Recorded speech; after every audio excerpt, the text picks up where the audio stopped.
Halo, selamat datang ke channel YouTube saya Cheerful Little Duck Tips Mendidik Anak bersama saya Anissa.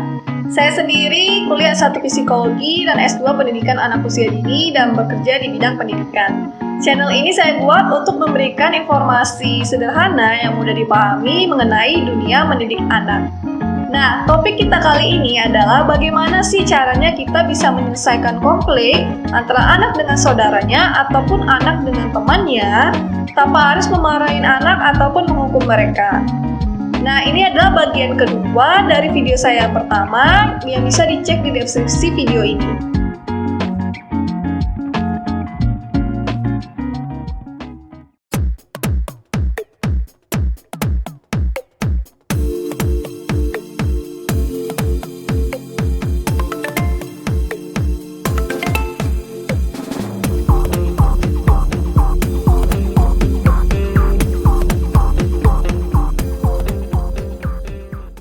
Nah, orang tua itu sendiri selalu memiliki ekspektasi yang positif. Kalau anaknya mendapat adik yang baru, pasti dia senang karena mendapat teman yang baru.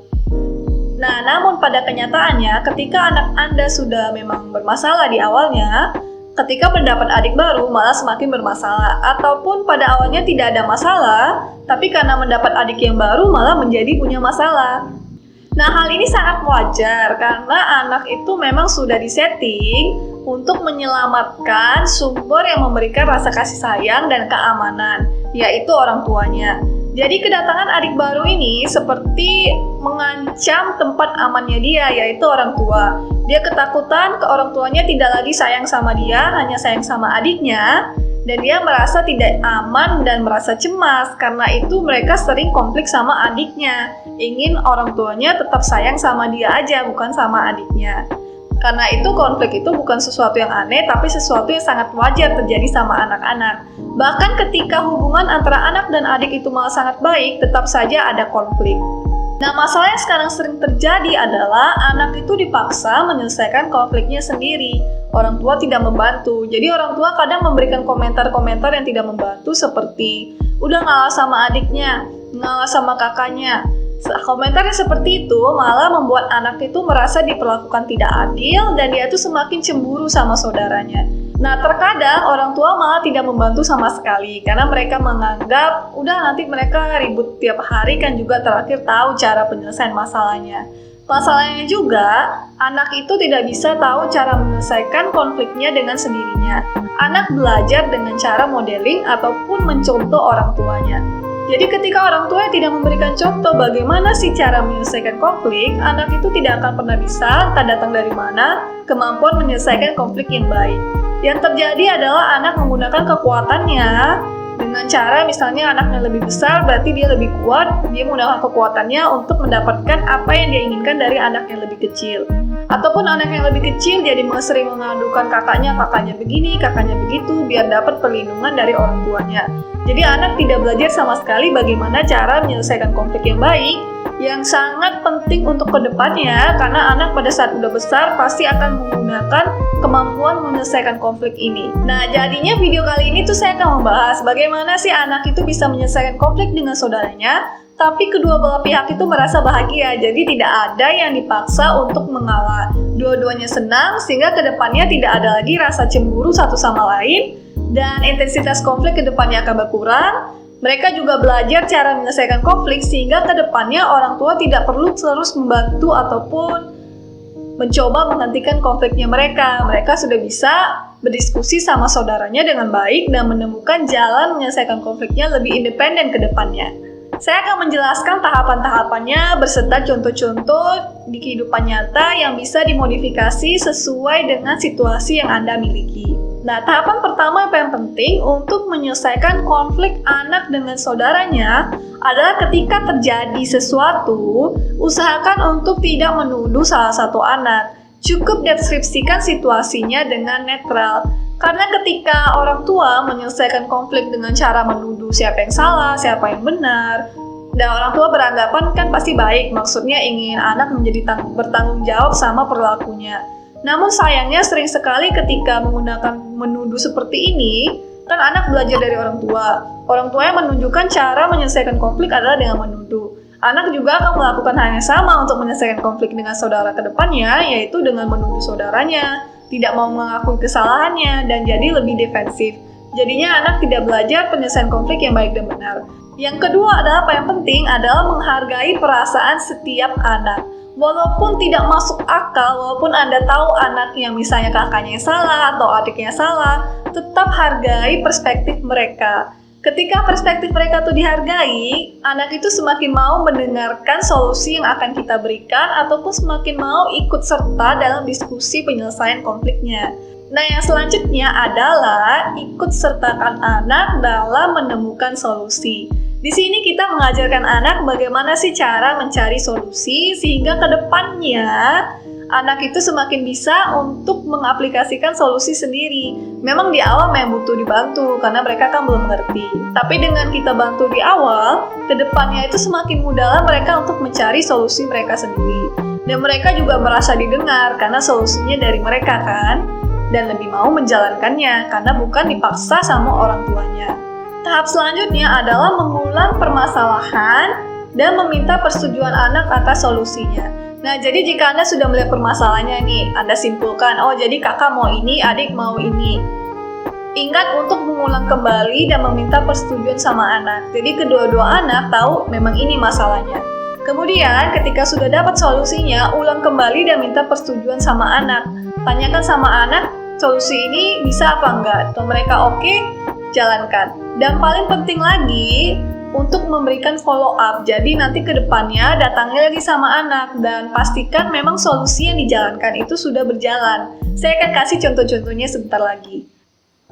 Nah, contoh yang pertama adalah anak mau memutar musik kesukaan pada saat adik mau tidur. Nah, di sini ibunya berkata sama anak, "Kamu ingin memainkan musik, namun masalahnya adik mau tidur. Bagaimana cara menyelesaikan masalah yang sulit ini?" Nah, untuk anak-anak yang masih kecil, itu kadang mereka kesulitan menemukan solusi. Jadi kita tetap menanyakan sama anak solusinya apa, tapi kalau anak tidak bisa menjawab, kita bisa memasukkan solusi kita. Bagaimana dengan bermain dengan ibu dulu, setelah adik bangun kita bisa memutar musik kesukaanmu dan menari bersama adik. Nah, anak itu tidak selalu akan langsung setuju sama solusi yang kita berikan. Penting sekali untuk menjalin hubungan emosional sama anak yang baik, yang saya telah bahas di video saya sebelumnya mengenai 4 kebiasaan untuk memenuhi kebutuhan emosional anak. Bisa dicek di deskripsi video ini dan coba aplikasikan di rumah karena ketika anak sudah dekat sama orang tuanya, mereka itu semakin mau mendengar orang tuanya. Dan bisa juga ditonton video bagian pertama agar lebih mudah lagi mengaplikasikan bagaimana sih cara merawat anak ketika anak Anda lebih dari satu, agar dua-duanya itu menjadi lebih harmonis dan tidak saling bermusuhan. Contoh selanjutnya adalah mau main mobil-mobilan yang sama. Jadi di sini konfliknya kakaknya ribut, aku mau main duluan. Adiknya, aku mau main juga dan mulai menangis. Jadi kakaknya di sini udah main mobil-mobilan dan adiknya mau main mobil yang sama dan nangis minta mobil yang itu. Dan ibunya datang. Ingat jangan pernah menilai situasinya, jadi netral dan tidak marah. Dan tanyakan apa yang terjadi. Adik jawab jahat. Dan di sini, nah walaupun komentar adik itu bukan yang baik kan, tapi ingat mesti menghargai perspektif anak seaneh apapun itu. Pokoknya hargai agar dia lebih mau mendengarkan kita. Jadi di sini ibu menjawab, ibu sedih ya, kenapa adik? Terus adiknya menjawab, tidak dikasih mainan mau main. Kakaknya menjawab, kakak masih mau main. Nah, di sini tahap selanjutnya, yaitu kan kita udah tahu masalahnya. Kita ulang lagi masalahnya dan meminta persetujuan anak apakah memang benar ini masalahnya. Jadi adik mau main, tapi kakak masih belum siap mainnya. Wah, ini situasi yang sulit, saya ngerti kakak masih mau main. Dan adik memang sulit untuk terus menunggu. Coba adik tanya sama kakak, adik bisa main nggak setelah kakak selesai? Nah, di sini kita berikan seperti modeling kan, jadi anak itu mengerti apa yang bisa dia katakan ketika ingin menanyakan giliran mainnya kapan. Jadi nanti ke depannya anak bisa setelah dilatih berulang-ulang, dia bisa menggunakan kata-kata yang sama ketika meminta gilirannya, daripada hanya merebut ataupun menangis ketika mainannya dia nggak dapat. Adiknya bertanya, kak boleh main nggak setelah siap? Kakaknya berkata, boleh tapi aku mainnya lama. Nah, kembali lagi hargai perspektif kakaknya. Jadi ibunya sini berkata, oke, di rumah kita boleh main lama, tapi lamanya sampai kapan? Jadi adik tahu. Kakaknya bilang sampai tidur. Adiknya bilang, besok aku yang main, pas tidur mobilnya di tempat tidurku. Nah, memang nggak akan selalu situasinya langsung selesai konfliknya. Dan terus pastinya tergantung sama anaknya dan tergantung sama temperamen anaknya. Saya akan memberikan contoh-contoh lain di mana ketika konfliknya nggak semudah itu selesainya. Nah, di sini karena anak-anaknya sudah setuju, ibunya mengulangi lagi solusinya untuk mengingatkan kembali sama anak apa sih solusi dari konfliknya mereka ini. Di sini ibunya berkata, jadi kakak mau main sampai malam dan nanti mobilnya disimpan di tempat tidur adik, jadi adik main mobilnya besok. Kakak dan adik udah bilang oke. Nah, di sini konfliknya udah selesai, tapi sangat perlu seperti tadi saya bilang, besoknya untuk mengecek lagi apakah solusinya dijalankan apa enggak, apa kembali lagi situasinya kakaknya tidak mau ngasih mobil-mobilannya. Nah, kalau terjadi lagi, berarti perlu didiskusikan lagi apa solusi yang baik untuk main mobil-mobilannya. Misalnya dikasih jadwal, hari ini kakaknya main, besok adiknya main, seperti itu. Contoh selanjutnya adalah tidak mau bermain dengan adiknya. Jadi di sini abang berkata, aku nggak mau main lagi. Enggak, kamu harus main. Dan bapaknya datang untuk bertanya, saya dengar abang tidak mau main lagi dan adik masih mau main. Katakan kenapa abang tidak mau main lagi? Abangnya bilang, adik nggak ngerti cara mainnya. Coba katakan cara bermainnya seperti apa. Dan abangnya menjelaskan cara mainnya seperti apa. Oh, jadi mainnya seperti itu. Jadi adik masih mau main, tapi kakak mau mainnya seperti ini. Nah, bagaimana cara menyelesaikan situasi sulit ini, adik? Dan adiknya di sini bilang, oke, aku ikut main seperti kakak. Nah, contoh selanjutnya adalah tidak setuju dengan cara bermain saudaranya. Nah, jadi contoh ini, ibunya tuh mendengar suara teriakan yang keras di kamar anaknya dan pergi melihat di kamar anaknya apa yang terjadi. Dan dia tetap netral di sini, tidak menuduh siapapun. Sini dia berkata, saya mendengar suara teriakan. Ada apa? Kakaknya bilang, adik gangguin terus. Dan adiknya berusaha mengambil mainan kakaknya dan mengganggu kakaknya. Kakaknya udah sangat kesal seperti mau menangis. Jadi ibunya berkata, kemari dulu sebentar bicara sama ibu. Nah, di sini kalau anaknya tidak mau mendengar, orang tua dapat mendekati anak dan coba menghentikan anak berusaha merebut mainan kakaknya. Kalau terus memang tidak mau berhenti, berarti itu diambil mainannya atau dipindahkan anak yang mau mengambil mainan kakaknya tersebut. Kalau dia menangis, nggak apa-apa menangis, biarkan sampai dia selesai menangis dan diskusikan solusi apa yang bisa dilakukan. Nah, di sini kita ambil contohnya adik yang tidak menangis dan berhenti dan ibunya bertanya, jadi kakak mau main sendirian? Adik kelihatannya mau main sama kakak. Nah, kakak itu sulit mengerti. Coba adik gunakan kata-kata, saya ingin bermain sama kakak, daripada merebut mainannya. Sini kakaknya menjawab, saya nggak mau. Nah, kita tanyakan dan hargai perspektif anak, kakak memang boleh mau main sendirian. Tapi kenapa kakak tidak mau main sama adik? Adik mau hancurkan rumahku. Terus adiknya jawab, bush, hancur bagus. Oh, jadi kakak mau rumahnya tetap di sana dan adik mau menghancurkannya. Bagaimana cara menyelesaikan masalah yang sulit ini? Kakaknya jawab, adik bisa bangun sendiri dan hancurkan. Nah, kita hargai solusi yang anak berikan. Jadi bisa aja solusinya ditulis di kertas atau di buku, dan minta juga solusi dari anak lainnya. Jadi di sini contohnya ibu berkata, oh oke, itu solusinya. Jadi adik mau bangun sendiri dan hancurkan. Kakak main dengan rumah legonya dan adik tidak boleh menghancurkan rumah lego kakak. Bagaimana adik? Adiknya menjawab, enggak mau. Lego tidak bisa besar, tidak mau. Dan ibunya menanyakan lagi, oh kelihatan adik mau membangun Lego yang besar ya adik? Ditanyakan sama adik. Nah, ibunya kembali lagi, katakan apa permasalahannya. Jadi adik mau bangun Lego yang besar dan adik membutuhkan bantuan kakak. Tapi kakak tidak mau rumahnya dihancurkan. Nah, bagaimana cara menyelesaikan masalah ini? Di sini kakaknya berkata, aku bisa bantu adik bangun Legonya. Kakaknya sudah memberikan solusi, jadi ibunya berkata, oke, jadi kakak akan bantu adik bangun Lego, tapi Lego rumahnya kakak, adik tidak bisa hancurkan. Dan tanyakan sama adik apakah dia bersedia dengan seperti itu, dan adiknya menjawab iya. Nah, kembali ingatkan lagi agar anaknya tidak sengaja menghancurkan rumah kakaknya, katakan, nah sekarang apa yang harus dilakukan kakak? Jadi adik itu tidak akan nggak sengaja menghancurkan rumah kakak. Kalau kakaknya bingung, berarti kita bisa kasih saran. Misalnya memberikan tanda di bangunannya itu seperti tidak boleh dipegang. Ataupun membangun apa yang dia inginkan itu di atas meja, jadi adiknya tuh nggak bisa mengerai mainannya tersebut. Selanjutnya adalah adik bayi yang mengganggu. Nah, ketika anak itu jarak usianya antara yang besar sama yang kecil lumayan jauh, itu kan adiknya belum mengerti, kakaknya udah permainannya di bidang atau dunia yang lain. Jadi seringkali adik itu nggak bisa ngomong, mau ikut main, tapi caranya salah. Nah, di sini akan saya kasih tunjuk contohnya menyelesaikan masalah yang seperti itu. Berhenti ya, Ma, adik ganggu saya. Nah, ibunya berkata, saya mendengar teriakan, apa yang terjadi? Adik jahat, lihat ganggu terus. Ibu mengerti, kakak tolong katakan perasaan, memanggil adik seperti itu menyakiti perasaan adik. Adik berhenti tarik, aku nggak suka. Oh, kakak tidak suka bajunya ditarik. Nah, biasanya anak kecil karena narik-tarik itu karena dia mau main sama kan. Tanya sama adiknya, mau main sama ya adik? Ketika adiknya itu menjawab dengan wajah senang, ya berarti dia karena mau main sama. Nah, di sini ibunya bisa katakan, oh sepertinya adik mau main sama kakak. Lihat wajahnya, dia sangat senang bermain sama kakak. Dan ibu tuh sangat mengerti kalau kakak mau main sendiri, dan kakak itu sangat boleh mau main sendiri. Kalau kakak sekarang mau main sendiri apa sama adik? Kakaknya bilang, boleh main tapi jangan tarik. Nah, di sini karena adiknya masih kecil, kalau misalnya tidak bisa ngomong, bisa tunjukkan dengan tangan, misalnya nih, tarik jangan, seperti itu. Jadi adiknya ngerti tidak bisa tarik baju kakaknya. Contoh selanjutnya adalah mengejek saudaranya.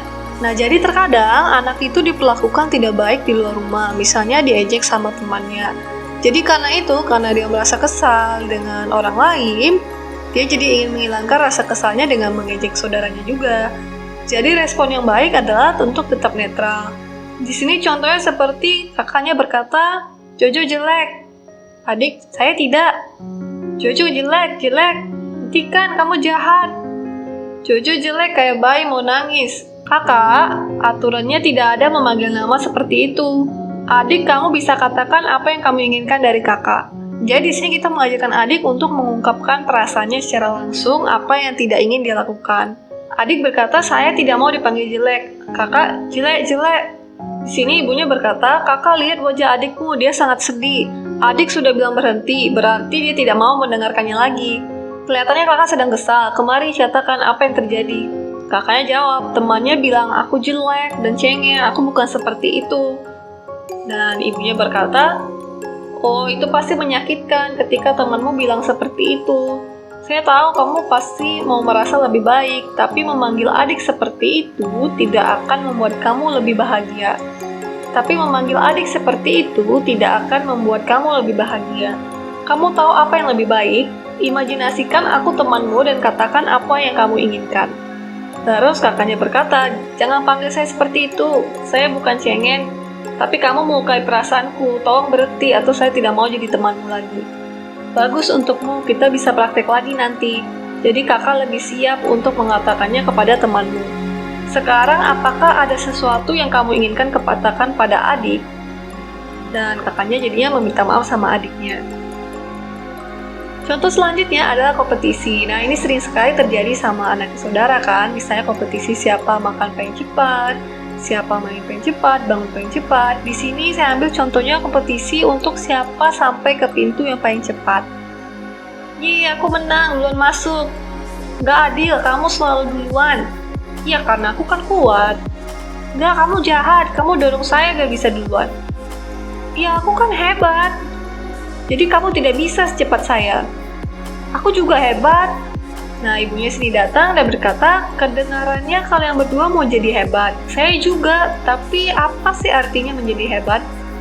Artinya kamu bisa menang, kuat, cepat, dan tidak ada yang bisa mendorongmu. Oh, jadi orang hebat mendorong orang lain. Menurutmu orang hebat tidak peduli perasaan orang lain. Menurutmu orang hebat mau mengalah dan bergantian untuk menjadi nomor satu.